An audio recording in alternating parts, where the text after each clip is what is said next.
चिरांनि किसान बाजार ओनसोलनि खामारपारायाव दुथांफोरनि गुलियाव सासे सुबुंनि जिउ खहा। मन्त्रि इउजि ब्रह्म आरो एमएलए जयन्त बसुमतारीमोनहा दुखुथिया नखराव खौरां लाहैदों। चिरां जिल्लानि धालिगाव पुलिस थानानि सिङाव थानाय किसान बाजार साखाथिनि खामारपारायाव थांनाय हरनि 12 रिंगासो समाव दुथांफोरा 20 बोसोर बैसोनि राजा बर' मुंनि सासे लाइमोनखौ गावथारना गालाङो। मिथिनो मोननाय बायदिब्ला राजा बर'नि बिगुमै मनरन्जन नार्जारिनि न'आव थांनाय हरनि समाव सानै सिनाय मोनै दुथांफोरा हाबहैयो। बे जाथायनि बागै मिथिनायनि उनाव राजा बर'आ हाखु दाखुयै बिगुमैनि न'आव खौरां लानो थांनाय समावनो दुथांफोरा लामायावनो राजा बर'खौ गुलि गावनानै गालाङो। बे जाथाय सोमजिलांनायनि उनाव राजा बर'नि न'आव दिनै आसाम सरकारनि केबिनेट मन्त्रि इउजि ब्रह्म आरो सिडली बियाबनि एमएलए जयन्त बसुमतारीया खौरां लाहैयो। राजा बर'नि न'आव नुजाथिहैनानै मन्त्रिया बे जाथायखौ गोख्रों रावजों निन्दा होनायजों लोगोसे जाथायजों लोब्बा थानाय सुबुंफोरखौ थाबैनो खुंथायनि सिगाङाव गावसोरखौनो गथायना होफैनो खावलायो, नङाब्ला बिसोरनि थाखाय मोजां जानाय नङा होननानै खौरां बिजोंनि सिगाङाव फोरमायो। जितु घरत মই আছো মানে যোৱাকালি ৰাজা নামৰ ল'ৰা মৃত্যুবৰণ কৰিব লগা হ'ল দুৰ্বৃত্তৰ গুলীত। এই ঘৰৰে ল'ৰা আছিলে। ইমান দুখীয়া আৰু মুজৰা কৰি কষ্ট কৰি পেলাই খোৱা গৰীব ঘৰৰ ল'ৰা।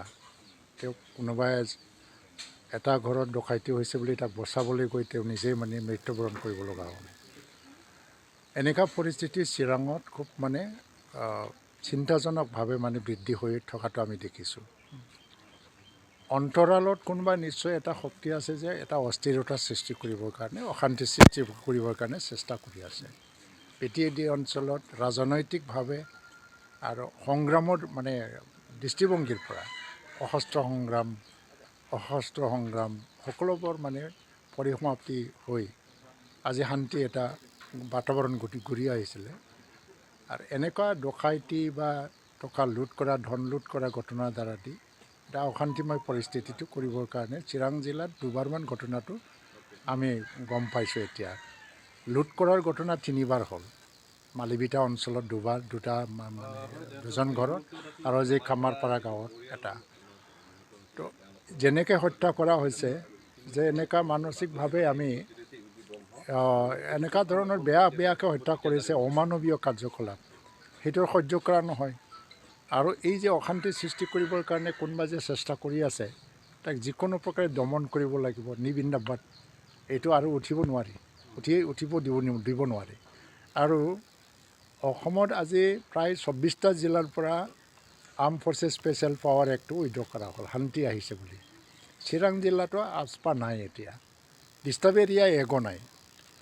কিন্তু এনেকৈ যদি পৰিস্থিতি আহি যায়, আকৌ যদি ডিষ্টাৰ্ব এৰিয়া এক যদি আহি যায় জিলাত, হাৰাশাস্তি কাৰ হ'ব? এই দুৰ্বৃত্তসকলৰ বাবেই নহয়, তেওঁলোকে পলাই ফুৰিব, তেওঁলোকৰতো কোনো সামাজিক দায়বদ্ধতা নাই, কিন্তু সমাজত হাৰাশাস্তি আহি যাব। সেইটোকে কোনোবা আনিব বিচাৰিছে নেকি? সেইটো আমি চালি জাৰি চাই আছোঁ। আৰু এইটো খুব মানে শক্তিশালীভাৱে ডিল কৰিব লাগিব। আৰু এইটো আমি দমন কৰিবই লাগিব যিকোনো প্ৰকাৰে। এইটো অঞ্চলত আচলতে উগ্ৰপন্থীৰ যিহেতু সমস্যা নাই বা উগ্ৰপন্থীৰ লগত তাৰ কাৰণে ডকাইতি কৰি অশান্তিমূলক পৰিস্থিতি কৰা নোৱাৰি, কাৰণ সমাজে উগ্ৰপন্থী নিবিচাৰে এতিয়া। আৰু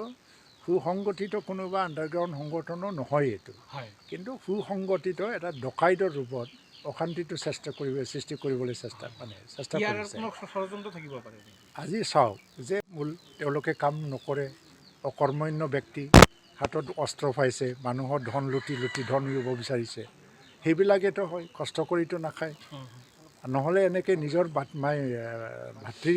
নিজৰ সমাজৰ মানুহকে এনেকৈ বৰ্বৰভাৱে হত্যা কৰে নেকি? বা নিজৰ ভায়েক ককায়েকৰ পৰা ধন লুট কৰি পেলাই কি লাভ পাইছে তেওঁলোকে? তেওঁলোকক আমি গম পাইছোঁ, কিন্তু কোনোবা হয়তো এটা আঁৰত শক্তি আছে, এনেকৈ মানে অশান্তি এটা অস্থিৰতা সৃষ্টি কৰিব লাগে। এইকাৰণে গোটেই বিষয়টো আজি মানে মই তদন্ত কৰিবৰ কাৰণে, জানিবৰ কাৰণে ইয়াত আহিছোঁ। আৰু 2 এদিনত মই মুখ্যমন্ত্ৰীৰ লগত আলোচনা কৰিম এনেকুৱা পৰিস্থিতিটো কেনেকৈ নিয়ন্ত্ৰণ কৰিব লাগিব। আৰু আজি হয়তো আমি এমএলএ বিধায়ক জয়ন্ত বসুমতাৰী আছে, দুয়োজনে মিলি জিলা প্ৰশাসনৰ লগতো কথাটো আলোচনা কৰি আমি যিকোনো প্ৰকাৰে কঠোৰ হাতেৰে দমন কৰিব লাগে এইটো আলোচনা অশান্ত অঞ্চল হিচাপে ঘোষণা কৰক বা তেনেধৰণৰ নাই এইটো নকৰিব নোৱাৰে কোনো নোৱাৰে কাৰণ আপস্পাত এইটো চেণ্ট্ৰেল গভৰ্ণমেণ্টৰ আৰু অশান্ত অঞ্চল ঘোষণা কৰিবৰ কাৰণে ৰাজ্যৰ কেইটা কেবিনেটৰ ডিচিশ্যন লাগে এইবিলাকতো নহ'ব কিন্তু কোনোবা চেষ্টা কৰি আছে হয়তোবা এইটো হ'ব পাৰে নেকি মানে প্ৰাক্তন সদস্যসকলক পুনঃ সংস্থাপন নোহোৱাৰ কাৰণে তেওঁলোকে এনেদৰে অপৰাধমূলক কাৰ্যত সেইটো আমি ক'ব নোৱাৰি সংস্থাপনৰ প্ৰক্ৰিয়া চলি আছে যি কোনোবা দুই এজন যদি মানে অধৈৰ্য হৈ পেলাই এনেকুৱা কাৰ্যকলাপ লিপ্ত হৈছে তেওঁলোকৰ জীৱন বৰবাদ যাব কাৰণ সংস্থাপনৰ প্ৰক্ৰিয়া আৰম্ভ হৈছে লাগিব সময় 1 বছৰ বা 1.5 বছৰ সকলোৱে সংস্থাপনৰ মানে পেকেজ সুবিধাবিলাক পাব কিন্তু এনেকৈ অধৈৰ্য হৈ পেলাই যদি কোনোবা বেয়া ৰাস্তাত গুচি গৈছে তেওঁলোকক কিয় সংস্থাপন দিম আমি সমাজৰ এটা মানে ক্ৰিমিনেল হিচাপে মানে চিহ্নিত হৈ যাব তেওঁলোকে ইলিগেল আৰ্মছটো গোটেইখিনি সিজ হোৱা নাই নেকি যাৰ কাৰণে এনেকৈ ধৰণৰ দুই এটা পিষ্টল কোনোবা হাতেদি বনাই লৈছে বা আজিকালি বজাৰটো মুক্ত বজাৰ হয় অসমৰ বাহিৰত গ'লে মুক্ত বজাৰত পোৱা যায় তেনেকৈ যদি আহে দুই এটা এইটো ডাঙৰ এটা অৰ্গেনাইজ গ্ৰুপো নহয় চোৱা যাওক সময়ত কিন্তু চিৰাঙত যিটো আৰম্ভ হৈছে নিবৃন্দাবাদ আৰম্ভণিতে আমি এইটো দমন কৰিবই লাগিব হয় বহুত দুখজনক ঘটনা আজি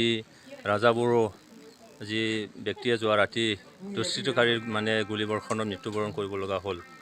এই ঘৰতে মই আছোঁ এতিয়া থিয় হৈ আৰু মই আপোনালোকৰ মিডিয়া যোগেদি জনাব বিচাৰিছোঁ এইটো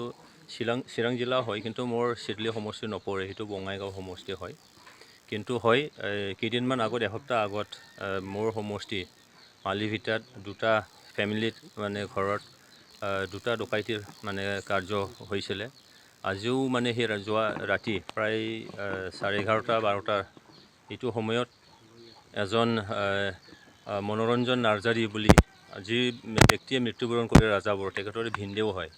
তাৰ ঘৰত মানে ডকাইতি কৰা চলেৰে দুজন মানে দুষ্কৃতিকাৰী তেখেতক মানে ঘৰত সোমাইছিলে তেখেতে চিঞৰ বাখৰ কৰাত মানে তেখেতসকল মানে ঘৰৰ পৰা ওলাই আহোঁতে তেখেতৰ মানে ঘৈণীয়েকে নিজৰে মানে সৰু ভাইক মানে ৰাজাবৰক ফোন কৰি জনাইছে যে আমাৰ ঘৰ মানে ডকাইতি আহিছে এই নিজৰ ভিনদেউক মানে ৰক্ষা কৰাৰ মানে কাৰণে তেখেতে ভিনদেউৰ ঘৰত গৈছিলে যাওঁতে ৰাস্তাত দুষ্কৃতিকাৰীক মানে তেখেতসকল লগ পালে বুলি ক'লে তাতেই কিবা এটা মানে তৰ্ক এটা হৈছিলে নিশ্চয় তাত মানে তেখেতক পিছফালৰ ফালে মানে জিৰ' মানে ব্লেংক ৰেঞ্জৰ ফালে তেখেতক মানে পিষ্টলেৰে গুলীয়াই হত্যা কৰা হৈছে এইটো বহুত দুখজনক ঘটনা যে আজি শান্তিৰ এটা পৰিৱেশ নিশ্চয় ইয়াত আহিছিলে বিটিআৰ চুক্তি হোৱাৰ পিছত আমাৰ এইটো অঞ্চলত তেনেকুৱা কোনো এটা আন্দোলন অস্ত্ৰৰ আন্দোলন বা ৰাজনৈতিক মানে গণতান্ত্ৰিকভাৱে আন্দোলন এটা নহৈছিল শান্তিৰ এটা বাতাবৰণ ইয়াত বিৰাজ কৰিছিলে ইয়াত আমাৰ ফ'ৰ্চেছ চেণ্ট্ৰেল ফ'ৰ্চেছ যেনেকৈ আৰ্মি পেৰামিলিটাৰী তেখেতসকলৰ ইয়াত যিটো ডিউটি কেম্প সেই কেম্পবোৰ উঠাই লৈ যোৱা হ'ল তো এইটোৱে সূচায় যে আমাৰ এই অঞ্চলটো একেবাৰে শান্তি মানে এটা বাতাবৰণ আহিছিলে বিৰাজ কৰিছিলে আৰু এদিন আগত আচপাক মানে উইড্ৰ কৰা হ'ল অসমৰ ফালৰ পৰা তো ইয়াত মই ভাবোঁ যে কোনোবা দুষ্কৃতিকাৰীয়ে হয়তো এটা অশান্ত কিবা এটা পৰিৱেশ নিশ্চয় সেইটো সৃষ্টি কৰিব বিচাৰিছে আৰু দেখা যায় যে সেইটো ডকাইতৰ এটা দল হয় তেখেতসকলৰ হয়তো ক'ৰবাৰ পৰা তেনেকৈ আৰ্মছ তেখেতসকলে পাইছে তেখেতসকল মূল উদ্দেশ্যটো হ'ল যে কাম বন নকৰাকৈ কেনেকৈ তেওঁলোকে ইজি মানি পাব পৰা যায় যাৰ কাৰণে হয়তো তেখেতসকল ডকাইতি কৰাৰ চলেৰে এনেকৈ ঘটনাটো কৰিছে তাত যদি কোনোবাই বাধা দিয়ে তাত তেওঁলোকৰ হয়তো সামাজিক দায়বদ্ধতা যিটো নাই যাৰ কাৰণে যিকোনো মানুহ তেখেতক হত্যা কৰাৰো তেখেতসকল হয়তো ফিজ নহওকে কঠোৰ হাতেৰে দমন নিশ্চয় কৰিব লাগিব কাৰণ ডকাইতি কৰাৰ নামত মানুহক হত্যা কৰিব নিজৰে ভাই ককাইক হত্যা কৰিব এইটো কেতিয়াও মানে সমাজত লাই দিব নোৱাৰি আৰু আমাৰ জিলাখন বহু বছৰৰ পিছত আজি যি মানে প্ৰত্যেকটা মানে জাতিৰ জনগোষ্ঠী বা যিকোনো কেটেগৰীৰ মানুহে আজি বিচৰণ কৰিব পাৰিছোঁ আমি ৰাতিয়ে হওক দিনেই হওক তেনেকুৱা এটা পৰিৱেশত এনে এটা পৰিস্থিতিত আজি অশান্ত এটা পৰিৱেশ মানুহৰ মাজত আতংক সৃষ্টি কৰাৰ কাৰণে কিছুমান হয়তো বেশত থাকিব পাৰে সেইটো নিশ্চয় ইনকুৱাৰী কৰিব লাগিব আৰু কঠোৰ হাতে দমন কৰিব লাগিব মই অলৰেডি ডিষ্ট্ৰিক্ট এডমিনিষ্ট্ৰেশ্যনৰ লগত মই যোগাযোগ কৰিছোঁ আৰু তেখেতসকলে আলোচনা কৰিছোঁ আৰু তেখেতসকলে নিজৰ যিটো কাম সেইটো তেওঁলোকে লাগি আছে কালি দুটা এনকাউণ্টাৰ দুজন নিহত হৈছে এই সন্দৰ্ভত কি ক'ব চাওক প্ৰাক্তন এনএলএ সদস্য বুলি ইতিমধ্যে চিনাক্ত কৰিছে আৰক্ষীয়ে চাওক ইয়াত কিছুমান হয়তো তেনেকুৱা থাকিব পাৰে এজন দুজন যে যিবিলাকে নেকি যোৱা মানে কিছু বছৰ তেওঁলোকে হয়তো কাম বন নকৰাকৈ হয়তো তেনেকেই মানে ঘূৰি ফুৰিছিলে এতিয়া হঠাৎকৈ আহি শান্তি বাতাবৰণত তেওঁলোকৰ হয়তো নিজক যে মানে জীয়াই ৰাখিবৰ কাৰণে এটা কালচাৰ এটা ল'ব লাগে ৱৰ্ক কালচাৰ সেইটোত হয়তো তেওঁলোকে কৰি ল'ব পৰা নাই যাৰ কাৰণে তেওঁলোকে হয়তো বিচলিত হৈছে আৰু যদি মই সেইটো ভালকৈ খবৰটো পোৱা নাই যে তেওঁলোকে একচুৱেলি কি হয় নহয় মই সেইখিনি সঠিক মানে ইনফৰ্মেশ্যনটো মোৰ তাত নাই যিয়ে নহওক যিয়ে সমাজৰ বিৰুদ্ধে যাব দেশৰ বিৰুদ্ধে যাব ইয়াত সেইটো নিশ্চয় এটা একশ্যন নিশ্চয় হ'ব আৰু সমাজে সেইটো লাই দিব নোৱাৰি আৰু সেইকাৰণে যিবিলাকে তেনেকৈ কাৰ্য কৰি আছে তেওঁলোকে নিশ্চয় পৰিৱেশটো বুজি পৰিস্থিতিটো বুজি তেওঁলোকে নিশ্চয় মূল সুঁতিলৈ ঘূৰি আহিব লাগে যদি তেনেকৈ আছে সামাজিক মাধ্যমত দেখা গৈছে বহু প্ৰাক্তন বিদ্ৰোহী সদস্যসকলে NDBA হওক বা অন্যান্য হওক তেওঁলোকে সদায় এটাই অভিযোগ কৰি আছে যে পুনৰ সংস্থাপন সঠিকভাৱে হোৱা নাই পুনৰ সংস্থাপন সঠিকভাৱে নোহোৱাৰ কাৰণে আচলতে এইবিলাক মানুহ পুনৰ অপৰাধ জগতলৈ গতি কৰি আছে নেকি চাওক কিবা এটা যদি চৰকাৰীভাৱেই হওক যে পুনৰ সংস্থাপনৰ কাৰণে আজি ক'লে আজিয়ে যে হ'ব সেইটোও নহয় ইয়াত নিশ্চয় প্ৰচিডিউৰ আছে চৰকাৰৰ নীতি কিছুমান আছে ফাইনেন্সিয়েল ইয়াত যিটো ইনভলভমেণ্ট আছে চৰকাৰৰ নীতিৰ বাহিৰত যাই সেইখিনি সহযোগ কৰিব নোৱাৰে পুনৰ সংস্থাপন দিব নোৱাৰে ইয়াত নিশ্চয় সময় এটা ল'ব আৰু সেইকাৰণে আজি মই ভাবোঁ যে মই বিশ্বাস কৰোঁ আজি অসম চৰকাৰে যি পুনৰ সংস্থাপনৰ কাৰণে ব্যৱস্থা লৈছে যিবিলাকে একচুৱেলি হয় তেওঁলোকৰ তেখেতসকলৰ যদি তেনেকেই সেইটো আমাৰ আৰ্ম সংগঠনৰ লগত যিবিলাকে আজি চিজফায়াৰ কৰিলে আজি চুক্তি কৰিলে সেই সংগঠন চিজফায়াৰ কৰিলে আজি চুক্তি কৰিলে সেই সংগঠনৰ লগত যদি জড়িত কোনোবা যদি ব্যক্তি আছে তেখেতসকলে কোনেও হাৰি নাযায় তেখেতসকলে পুনৰ সংস্থাপনত তেখেতসকলে আঁকোৱালি ল'ব তেখেতসকল কোনো বাদ পৰি নাযায় সেইকাৰণে মই আহ্বান জনাইছোঁ যে এইখিনি সময়লৈকে আমি ধৈৰ্য নিশ্চয় ধৰিব লাগিব আৰু সংস্থাপন পোৱা নাই বুলি তেনেকেই যে মানে আৰ্মছৰ মুভমেণ্টৰ পালে তেনেকৈ গঠি কৰিব সেইটোতো কেতিয়াও গ্ৰহণযোগ্য হ'ব নোৱাৰে সঁচা অৰ্থত যদি আমি পুনৰ সংস্থাপন বিচাৰিছোঁ তেতিয়াহ'লে চৰকাৰক সহযোগ কৰিব লাগিব চৰকাৰৰ নীতিক সহযোগ কৰিব লাগিব আৰু আমাৰ মন্ত্ৰী বিধায়কসকল আছে বা আমাৰ পলিটিকেল লিডাৰসকল সামাজিক মানে আমাৰ নেতাসকল আছে তেখেতসকলৰ লগত হয়তো আলোচনাৰ মাধ্যমত আমি চৰকাৰকো হয়তো অতি সোনকালে ত্বৰান্বিত কৰাৰ কাৰণে হয়তো আমি নিশ্চয় সেইখিনি ব্যৱস্থা আমি ল'ব পাৰোঁ লাষ্ট প্ৰশ্ন আপোনাক কৰোঁ যিহেতু অসম চৰকাৰে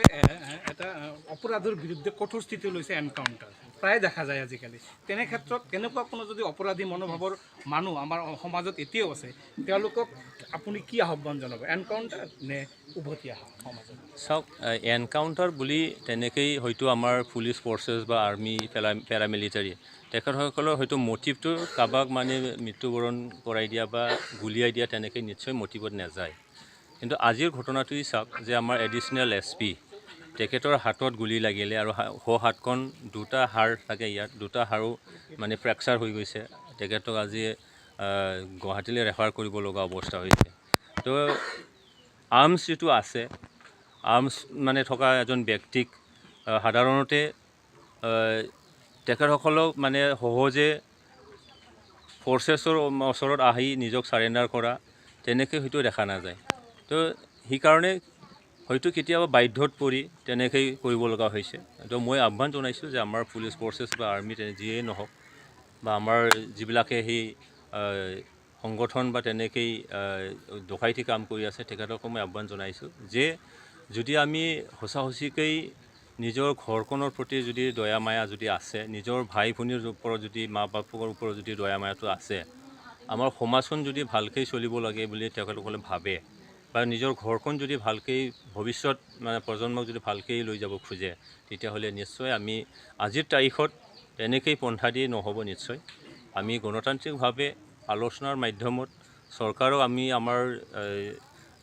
যিখিনি অভিযোগ সেইখিনি চৰকাৰক বিহিত এটা ব্যৱস্থাৰ যোগেদি যদি আমি জনাওঁ তেতিয়াহ'লে নিশ্চয় চৰকাৰ সেইখিনি